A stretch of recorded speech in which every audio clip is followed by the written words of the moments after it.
Welcome back to the soul deep exploration of Women Who Run with the Wolves, a book by Dr. Clarissa Pinkola Estes. If you're new on my channel, I want you to know that this is a series that I'm doing on this book, Women Who Run with the Wolves, and I'm exploring wild women archetype in myself. And with me, I am bringing whoever is meant to receive this video and this exploration through me on this journey of exploring wild women archetype. Each story that we are exploring by going through each chapter, it's a mirror, it's a map, it's a medicine in itself. So if you feel like that there is more to you than what you've been living, then you're in the right place. And I would say just stay here and be with me. So today's story is one of the most piercing one, I think. And it's a story that leaves a mark on your heart, but in the best way possible. Trust me. So today I'm diving into chapter 2 called The Bluebeard. Yes, the Bluebeard, literally. And on the surface, this might seem like a creepy fairy tale, but in truth, it holds some of the most powerful teachings, like all other stories in this book, for any woman who's on her path of reclamation, who's on a path of reclaiming her true self, her wild self. So I want to quickly read this story for you in my own words. I've written it after reading the chapter, sorry. So here it goes. Once upon a time, there was a man named Bluebeard. He was wealthy, mysterious, and had a blue beard that made him stand out. Hence the name. He had been married multiple times, but each of his wives had mysteriously disappeared. One day he set his eyes on three sisters. He tried to impress them with his wealth and charm. The elder two were cautious and didn't trust him, but the youngest found him trustworthy and agreed to marry him, despite her sister's concerns. Soon after the wedding, Bluebeard tells his new bride that he must go away for a while. He gives her the keys to every room in the house, saying she can go anywhere she likes, but must not use the smallest key. While he's gone, her two sisters come to visit. When they hear about the forbidden key, their curiosity piqued, and they encourage her to find out what he's hiding. Eventually, she gives in.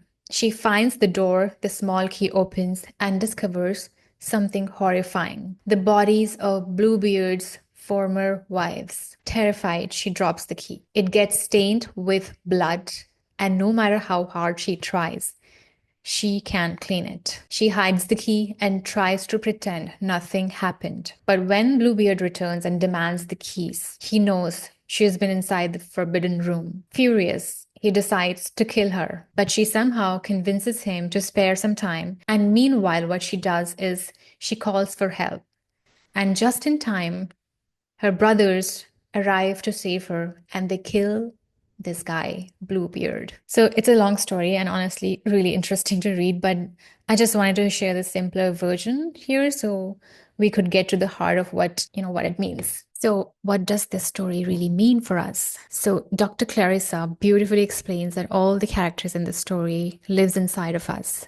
So we are using all the characters to understand ourselves. So even the villain, Bluebeard, it's part of our psyche. It's like an inner force of the psyche. So now we're going to understand ourselves, our journeys based on the characters, the different characters in the story. So let me start with the main character, one of the main characters, which is the youngest sister, the bride. So she represents our naive self, our untested self, the part of us that hasn't experienced the world fully yet and wants to believe that everything and everyone around her is good. It's that part of us that trusts quickly, doesn't question anything, or I should say, doesn't question enough, and hasn't yet learned how to listen to our inner guidance. And this part of us can keep us stuck in people pleasing, the good girl conditioning, and we ignore our intuition in the name of being kind, being loyal, and agreeable. But this naivety, too much naivety, can become dangerous. And it can keep us from seeing the truth about people, about situations, and even about ourselves. So can you feel the part of you who, just like the younger sister,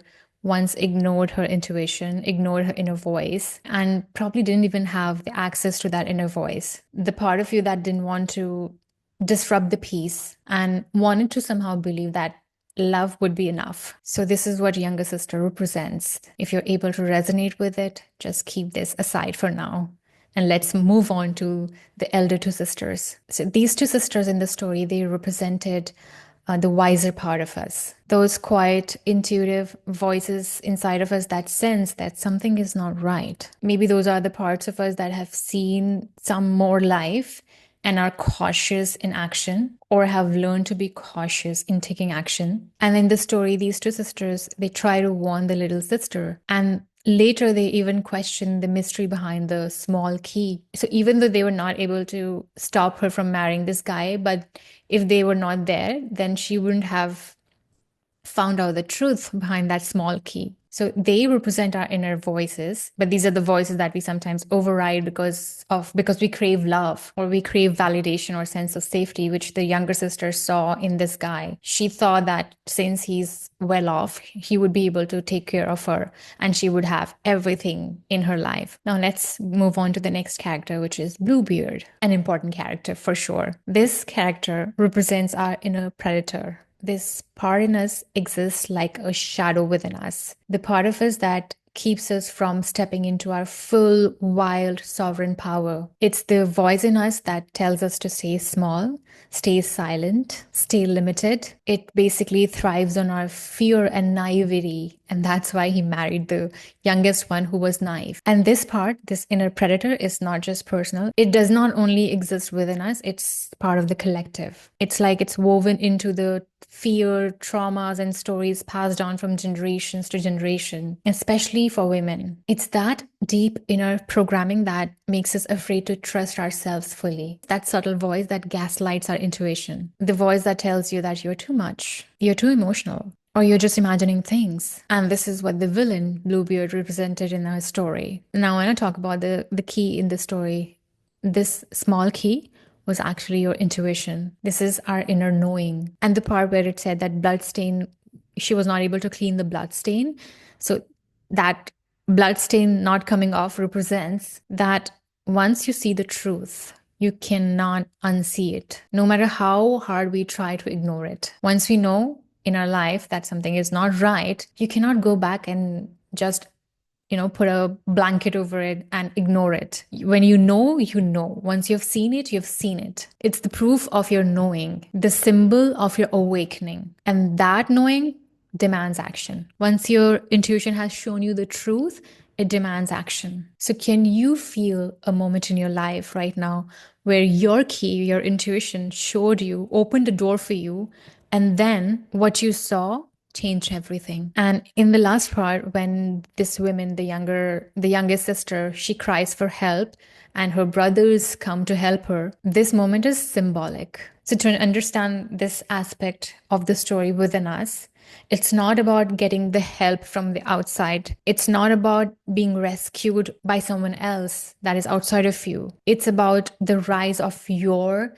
sacred inner masculine, this power that protects us, the power that takes action, that sets boundaries. It's that healthy, conscious, masculine energy that says, I see the truth now and I'm going to protect myself. I won't abandon myself again. So that's the turning point. That's where the healing begins. Now, let all of it land in your body. Now, as I'm doing in all the other videos, I'm not just leaving you with the story and the interpretation. I want to give you something more, something related to embodiment and journaling.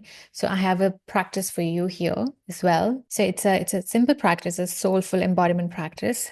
And it's about connecting to that naive part of you, the good girl, the people pleaser, the version of you who learned that keeping everyone happy was the safest way to be. So take a moment and ask yourself, write down these questions and do the journaling whenever you have time. Can you identify this part within you? Is there a past or present moment where this part led your choices? Have there been times when you ignored your gut just to keep the peace? And once you identify this part, give her some space to be seen. And you don't have to judge her, just witness her. And then I want you to close your eyes. You can place your hand on your heart or your womb whenever you feel called, and then breathe deeply and see this younger version of you. Talk to her. Go deep into your meditation and ask her what she's afraid of. What does she need, if she needs anything in this moment from you? And if there is a grief that is arising, I want you to feel it. If anger comes up, I want you to welcome it. Just let your body speak. Maybe you want to move gently, sway, hum, whatever you want to do, or maybe you want to stay still. Then stay still with her. Just let yourself feel the truth of what's here right now. And this is how we can slowly reclaim this part of us and slowly starts to reclaim our wildness, not through force, but through gentle awareness, telling the truth to self and by embodying whatever is left that has not been embodied fully. So, this story was not just a tale of fear, it's a wake up call. It's like an invitation to wake up, to stop silencing ourselves, to stop lying to ourselves, to stop abandoning ourselves, to call in our inner healthy protector, and to finally reclaim our wild woman within. And I promise you, once you start seeing, there is no going back. But what comes after is true liberation. So if this story touched you, I'd love to hear from you what resonated, what did not resonate. And if you're liking this series, I want you to stay here with me and join me next time as we continue this sacred unfolding. I'll see you next time.